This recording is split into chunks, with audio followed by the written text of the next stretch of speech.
Frank had a lot of responsibilities. You know, for him just being a regular guy that lift weights and shit. And they said that he literally rescued dudes out of a trailer with sniper fire.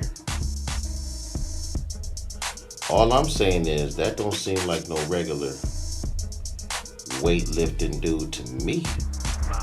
That sounds like special ops. That sounds like military combat training. Let's be honest. So, dudes like that, they don't have to state who they are or what their mission is. All they gotta do is complete it. And I have a segment coming up called Death Row Police and Bad Boy Detectives.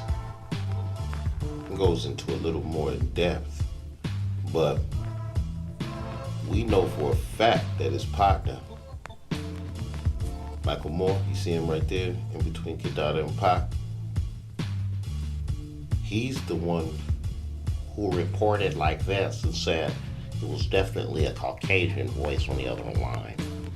And when we heard that, we said, that's police talk. He reported that accurately, like the ops. Now, we know that Kevin Hackey was a police officer and several other corny motherfuckers at Death Row Records. Well, we didn't guess that Frank Alexander and Michael Moore was Navy SEALs. Nah, we couldn't have figured that out ever. You see, their level of security is very high.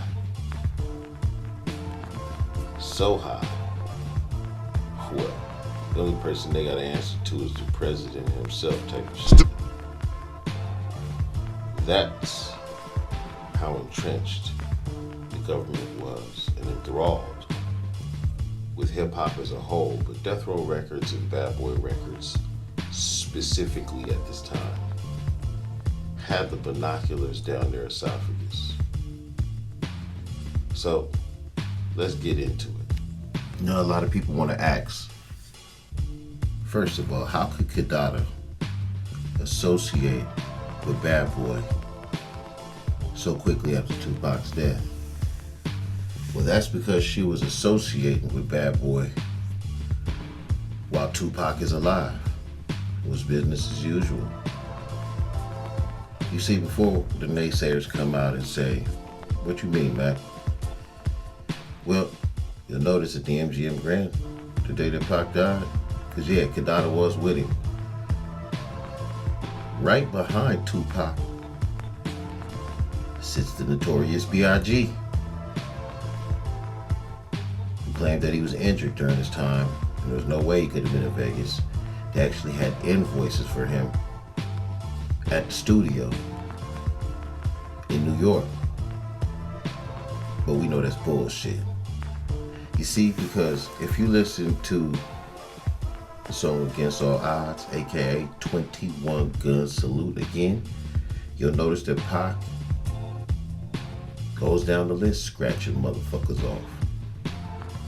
But the one person he didn't diss on that song or on that album, outside of the intro, which isn't Pac's voice at all,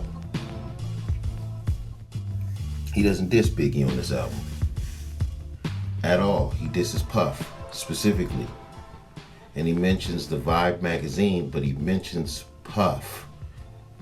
He never mentions Big. Similar to the story we heard about him and Nasir Jones, right? What happened with him and Nasir Jones? He told Nas that he dissed him, but that if he was sincere, that he wouldn't respond. He said, say nothing, my nigga. And, you know, according to Snoop and Nas, that's exactly what went down. But Miss Kidada knows the truth. That's why she never does interviews.